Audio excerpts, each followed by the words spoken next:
Hello, breeders, old breeders, and the new. Welcome back to ECW.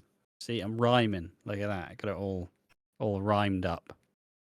Probably spent more time thinking about that than ECW did about their show.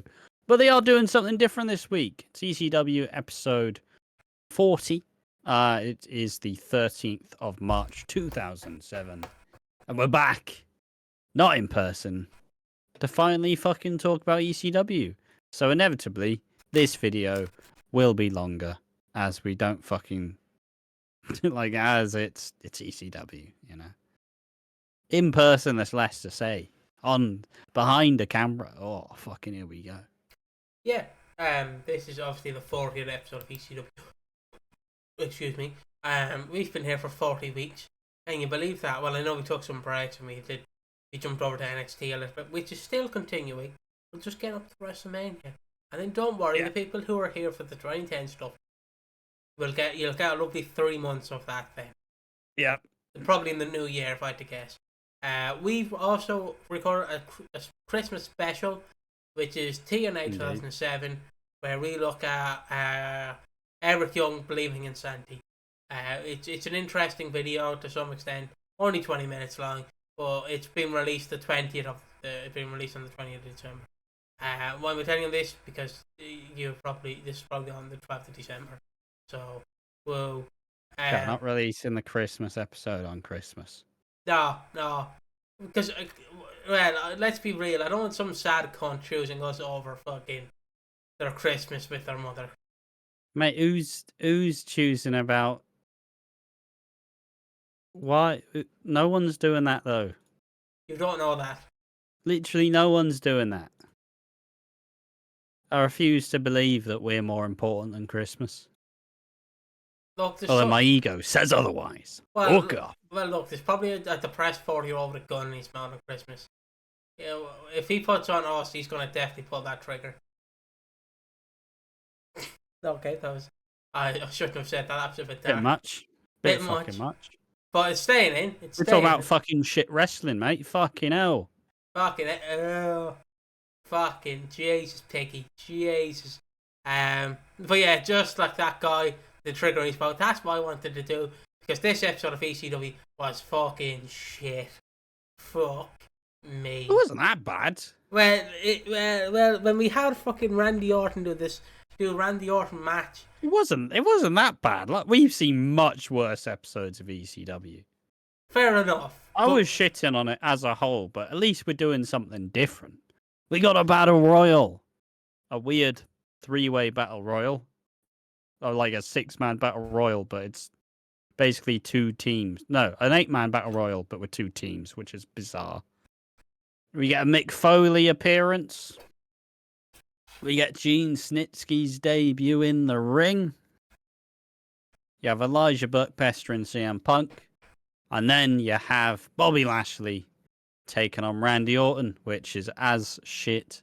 Because, you know, even Bobby Lashley, Randy Orton now in 2024, fucking war, beef. Randy Orton, I still say this, Randy Orton didn't learn how to wrestle in a fun way till about 2020. Like, he was still locking in the fucking headlocks and the fucking, oh, bloody hell, how about a 3-minute rest hold? Like, no, I'm good, thanks, mate. I'm fucking good. How about we not do a headlock for 5 minutes? I mean, the worst Randy Orton match, I think, and it doesn't help the fact that it was in a pandemic, was not the greatest wrestling match ever with Edge. I haven't seen that match, so I can't really... That match was actually straight fire. I really enjoyed that one.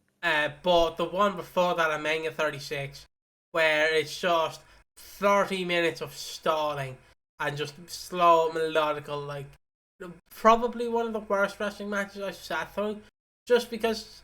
I know it's weird to say, but fans really do help in a scenario like that match, where even if it's boring, you have some fucking 50-year-old dad getting very angry about it because he thinks wrestling's still real, and he's like getting very angry. At least you have something like that, but with no crowd, literally, and all you hear is just, you can literally just hear people fart. Ting tang, walla walla bing bang. Like you can literally hear the wrestlers like they call the spots and shit. It doesn't work. It doesn't work. Like, they had 2 weeks to edit it down. They could have edited it down and reshot some of it. but they chose not to, and it pissed me off. Because the entire that WrestleMania is decently good. It's just that match that slows it down for me, and the women's match, because the women's match they got in like fucking spots. Clothesline. Wait, what women's match? Shayna beat Becky. That one fucking stunk the show off of me as well. Yeah, yeah, And but Shayna's got a distinct style, I'd also probably and Becky, honestly, she's not really that good a wrestler. Let's be honest. And let's be honest, that probably Sasha, Bailey, Tamina, and fucking Naomi match. It's not really that good either. But other than that, it's I'm not really someone who likes to go back and watch the manias, and I typically because whenever we're watching manias, it all blurs into fucking one another, and it's about 2 a.m. My brain just says, "Nah, see you cunts, see ya." Especially like I remember last Mania a bit. Don't remember the fucking matches. I remember last Mania. Do I remember any of like the fucking 7-hour main? No, it's all gone. The 7-hour manias I would never review on this podcast.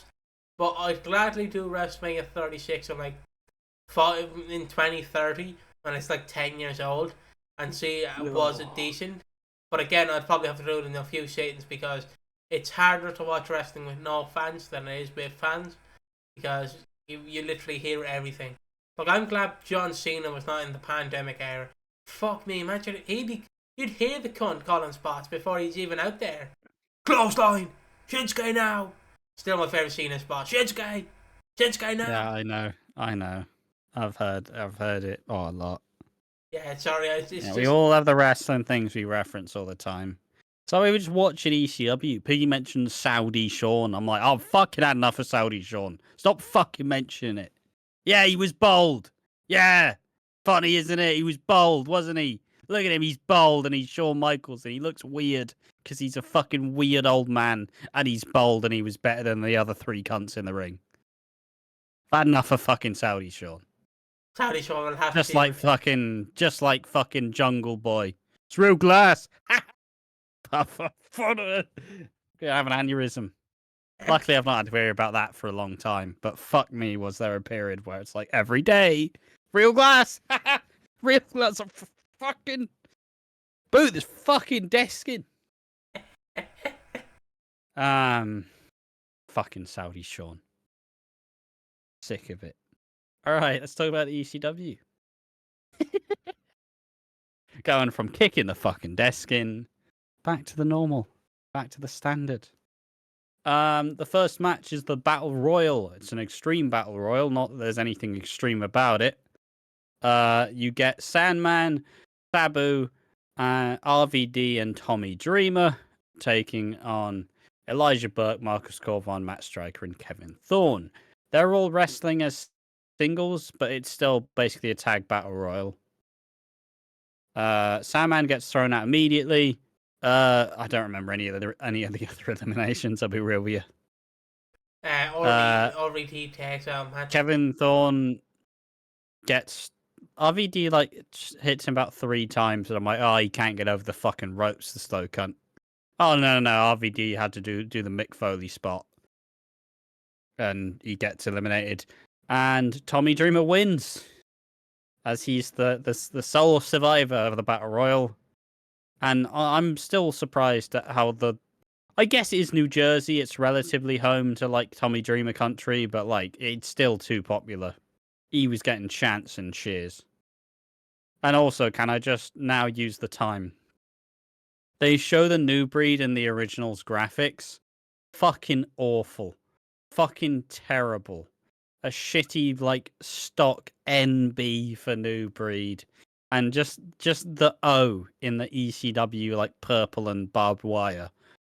Fucking awful. Terrible. And of course, Tommy Dreamer's the only cunt who'll wear the fucking shirt, so. Yeah, nothing on this match. It was an alright match. I guess I'll run through Foley, I guess. Because Foley comes out and he has his book. This is, I believe, his second book. Yeah, because his third book's by his time in TNA. I've not read any of the Foley books, but I've heard good things about them.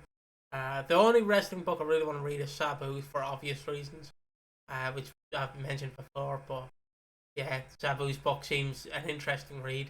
Just love a book that shits on wrestlers like Hogan. like Hogan's book, where he rewrote the first one just to shit on his wife, took his wife out of all the stories. What a cunt. But yeah, Foley comes out, he's like, buy my book. Did I sell out? I sold out last year, and I don't regret it. But you know what I love more than this book and this crowd? ECW. ECW. He's just there. And you guys don't like me because I hit Tommy Dreamer in the back with a fucking bat, but everybody loves him. It's Mick Foley. Yeah, Santa Claus Except himself. for me. Yeah, he only likes it. Now, I've got no problem with Mick Foley. He just likes his ass. I think he's just a bit overrated, really. I would agree to some extent, but at the same time, if I hear Mick Foley like talking about the pain he went through, am I gonna eat that shit up? I am. But I mean, the two differences is I was kind of like, oh Jesus, Foley's doing his fucking, oh, I'm here, blah blah blah, in fucking New Jersey. Aha, cheap pop, lol. Am I right? And then he goes into the actual promo. Every wrestler has their fucking like marks, and Foley hits the same ones every single time, which is what he's asked to do, I'm sure. But I just, fucking, you're like, oh, he's just like Eddie Kingston. Anytime he speaks, I'll listen. I'm like, nah. but like Foley could convince you though, like at some point. Maybe not later Foley, but when he was Mankind, probably. Maybe. Yeah, probably. Like, cause I understand what you mean, because Mick Foley's promos as Mick Foley are just Mick Foley. But Mankind promos is very sick and twisted. But everyone who knows me knows I don't like Mankind or Cactus Jack. I'm more of a Dude Love fan. No one has said that but me. Fucking course you are. I just love Dude Love. I fucking love Dude Love. The shittest one. The best one. It goes Dude Love, Cactus Jack, Mankind. Yeah. Fair enough. I fucking love Dude Love. When he comes out with those glasses and shit, starts doing the dancing, starts bugging. But in terms of... I think Dude Love's embarrassing. He's your granddad at a pub. Yeah, but he's supposed to be a cool wrestler. Yeah, but the problem is he's trying to be cool, but he can't be cool. Because he just makes it more funny and embarrassing. Because he's not going to be cool. Yeah, but why does that make him the best? He appealed to me when I was like 10 years old playing WWE 13. Fair enough. Like, at least there is a reason. Because the problem is, obviously, we are wrestling fans who grew up during the PG. When I say that, one of my favorite like spooky wrestlers is the Bogeyman. So, like, it's obviously just putting it out there. We didn't really grow up with the Attitude Era. Ash might have grown up with the Ruthless Aggression Era because he's 3 years older than me, and I say might, but he probably didn't get into wrestling until like 2010, 2011. And my exposure, I mean, you know the answer. Yeah, it's the Elimination Chamber match that Santino nearly won, isn't it? Not that one. It's One before that, the Ray Edge. Oh, the Ray Edge one. Sorry, I confused the two.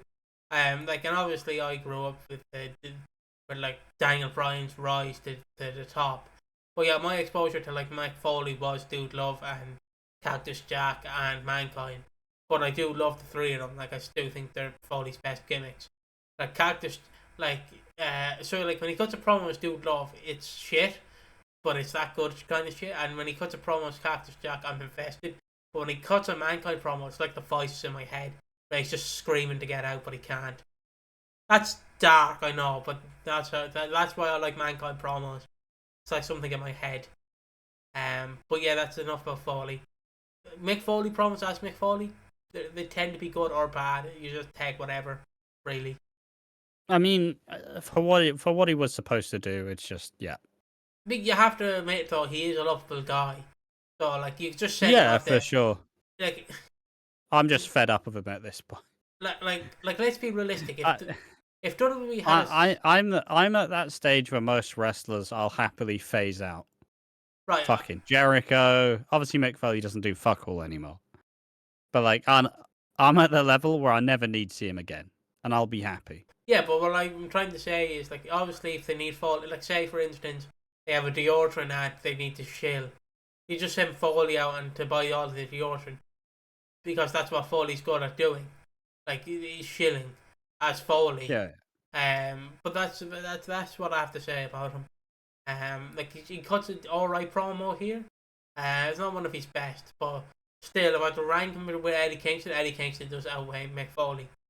Because Eddie Kingston is the modern Dusty Rhodes, in my opinion. That's what I kind of Pretty much. Please bring Tony. I know he's injured, but please bring back Eddie Kingston. This is being released a month later. But don't worry, he had his moment. He won the Continental Classic and the ROH title. Whoa. Which is definitely what everybody wanted. Whoa. Fucking Jericho's won that belt. Whoa. Most delusional shit is people thinking that Chris Jericho in 2024 is going to attract a TV deal. Chris Jericho's never attracted a TV deal in his fucking life. Chris Jericho 2019, I can understand. Because he just left WWE. He's never attracted a fucking TV deal in his life. No, but what I'm trying to say is Chris Jericho in 2019, when he just left WWE, I can understand. But the fact he's been there for 5 years, he is like putting up the rotted wood. 5 years and has never left. Yeah. He has become what he is. Like I said, if he just... Obviously, it's like an angle thing we talked about. But like, obviously, if he doesn't wrestle for like a year, there's a chance his body just packs up even more. But also, he needs to fuck off. Like, politely, fuck off. Politely, it was very satisfying to see his face get fucking smashed in Terrifier 3. Yeah, it was. Politely, it's time to go, Chris. He is like all yelling. He's only ruining his legacy. Fair enough. I can understand that. Like, why do wrestlers just never know when to call it a day? It's what's the movie on the wrestler? What the fuck's the wrestler called? It's The Wrestler. Yeah, no, but what's the character called? Randy the Ram. It's like Randy the Ram. If they don't know when to end their legacy, they'll go until they die. And then does he end up dying in the ring? I believe so. Fucking depressing ass movie, man. But you know what I mean? Like, wrestling psychology is, I'll go until my body physically can. And I know that's an old school way of thinking about it, but I honestly think that's a bad way to think about it, because if you look, it's stupid. Because in comparison, right, let's just take not the Undertaker, because Undertaker didn't fuck his body up, but someone who doesn't take he did. Yeah, that's what I said, he did fuck his body up. But let's just take someone who didn't do all the high... Kane done fuck all, and he wrestled for at least 20 years. He didn't take any of the high bumps. He just literally wrestled normal. He didn't really fuck his body up. That's fine. He can keep going. I'd rather him not, but he didn't fuck his body up. In comparison to Darby Allin, that's someone where I'm like, mate, don't go until your body says no, because you'll keep doing it until you're 76 if you're not dead. That's what like Brian. It's like, Brian, I love you. You are probably one of the greatest of all time. Please stop killing yourself. Please stop. Just don't. It's not a good idea. It's a weird mentality in wrestling that I wish would go, because I've heard rumors that Brian has definitely fucked his neck up even more because he wrestled at a high pace. But at the same time, if a wrestler, like, I'm not in the ideology of, like, if a wrestler says they should go, they should just let them go. But at the same time, if a wrestler's like, I can go, Tony, just be like, fine, fuck yourself up. See if I can. I know that's negligence on the boss, but if they want to kill themselves in the ring, fucking... No, there has to be a firm hand to say, you're not doing that, man. I'd agree, but at the same time, like, if the wrestler really wants to go... I don't understand why it's just like, I had to retire because I fucked my neck so bad. You're just gonna wrestle the same, are you? Yeah. Fucking why? Why? Do you want to die? Obviously, I get that if you're a wrestler, you want to give your all, and you want to put your life and soul into it. But motherfucker, wrestling's not worth dying for. All right? I mean, sorry, boys, it's not worth dying for.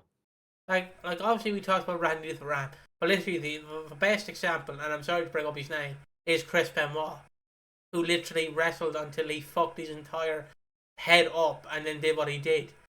That is literally an example of what you should not do. But did anyone listen? No. Did he take attention? No. He continued until he went, I'm fine, there's nothing wrong with me. And it's like, then what? You're literally hanging on by a thread. Will you stop it, mate, or you'll kill yourself? And then he went, I'll be fine. Literally, you should look at the past and compare it to the present, because if you don't, you might end up the same. Not on that level, but still, it's just like, why, man? It is the horror story of what can happen if you don't take care of yourself. Obviously, it's the biggest horror story known to fucking man, and likely to never really be repeated. Yeah, hopefully never to be repeated. But yeah, that's what I'm like trying to say. Like, it's just something you shouldn't really do, because I rather a wrestler, like, it sounds wrong, but I rather a wrestler be like found dead in their sleep than being found dead on an overdose or fucking dead because they didn't take care of themselves. You know what I mean? Yeah. I'd rather a wrestler get a happy Well, it's ending. just kind of like at the end of the day, there's always life afterwards. Typically, Yeah. there should always be a life after what you do as your fucking day job. In any other sport, it would be kind of like, what the fuck, you know? But yeah, anyways, Yeah, fuck Chris Jericho. But an example All I right, have fuck is it. Let's rattle through the rest of this. to give you the last thing to finish off. It's like Dean Malenko has Parkinson's, and like you feel bad for him, like, because he's considered one of the greatest, well, underrated. Just like, oh, poor Dean. Yeah, like, to me, a wrestler should be a wrestler, then retire and be a trainer, and actually tell the future, this is what you do, and this is not what you do. But If people listen to him. Yeah. Regal just slowly enters the call, like, someone bring up my name. It was me, Sunshine. Yeah, continue on. But yeah, next up we get Snitsky's first official match in ECW. He's facing Danny Jax and Michael Deek. Michael fucking Deek. No clue who the fuck these cunts are. Snitsky launches one of them out the ring, big boots the other, pins him, and then batters them all. Actually, no, hold on. The best bit about the Snitsky segment is extreme expose in the ring, and then Snitsky comes out, and they're hauling ass like it's no tomorrow. Like, see ya. Sorry about the dance. See ya. Fuck that. I mean, if I saw Snitsky running after me, I'd fucking go the other way. So nah. See ya. Snitsky's theme shit. Yeah. Just goes, Snitsky. Wow. I don't know, just horror noises. But Snitsky's not good, though, is he? Like, why is he doing the big boot? You just got rid of Test, who had a fucking 10 times better big boot. And even his big boot's not even the big boot he had in fucking 2000s. But even his fucking shitter bit version of his big boot is better than Snitsky's fucking terrible one. Yeah. Why would you get rid of him? Oh, I do. From watching the Jim Cornette talk about OVW, Jim Cornette said there was only one thing that Vince thanked him for OVW, and it's Gene Snitsky. Fuck off. Yeah, no, I shit you not. And this is obviously when they did where he punted the fucking baby into the crowd. And he goes, Jim, thank you for Snitsky. Not for John Cena. And it's like, OVW had Batista, John Cena, fucking Eugene, fucking Danny Basham? I don't know, one of the Bashams. Fucking a lot of even like rehabbed. Yeah, Randy Orton fucking rehabbed Mark Henry and the Big Show at times. Fucking like even Chris Benoit featured in OVW a little bit as a favor. But fucking the one thing Vince thanked Jim Cornette about OVW was bringing him Gene Snitsky. What is fucking wrong with that man? We don't know. Next up, Elijah Burke is, hey, Punk, you should be in the New Breed. If you win at Mania and we win at Mania, we'll be winning everything. And he gives him the shittest shirt known to man. It's not as bad as the AJ Styles Spunk shirt, but it's not great either. The next segment. I thought you were gonna have some comment about the AJ Styles Spunk shirt. I don't like it. It's I was been absolutely keying you up for something. It's overrated. It's overrated. It's not as good anymore. Used to be fun. My favorite shit shirt is the Sin Cara one with a massive penis on it. Where it's got the golden shaft. I would buy it. I would buy it if I ever see it. I'd buy it, or get a bootleg version of it just made. But yeah, I just want to talk about the next segment because it's a build up to the main event. Obviously, Battle of the Billionaires happened last night, and I'm gonna cue Ash up for the Stone Cold impression in a second. But I'm not doing it. But obviously, Trump comes out, and McMahon comes out, and McMahon's like, "Oh, Trump, we're gonna see you bald." Well, hey, and then Trump just like a 5-year-old, McMahon, you tell me I'm bald. Well, let's see you bald. I wish he just went, bitch. And then he just pulls up like a PNG of Finn's bald. And then I think Vince gets into the ring again. And Trump just pie faces for some reason. Like pushed him over a table. Yeah, just pushed him off. See, they're doing great with Trump's limitations because obviously Trump's not going to be fucking, hitting stunners or doing fucking leg drops or shit. Like, they're doing very well with what Trump is capable of doing. And honestly, it's one of my favourite matches I'm looking forward to. Just for the gift that's been shared from the match. Which is obviously him tackling fucking Finns. But yeah, but then the glass shatters and Stone Cold comes out, makes them sign the contract. And he's like the McMahon, you got a problem with bald people?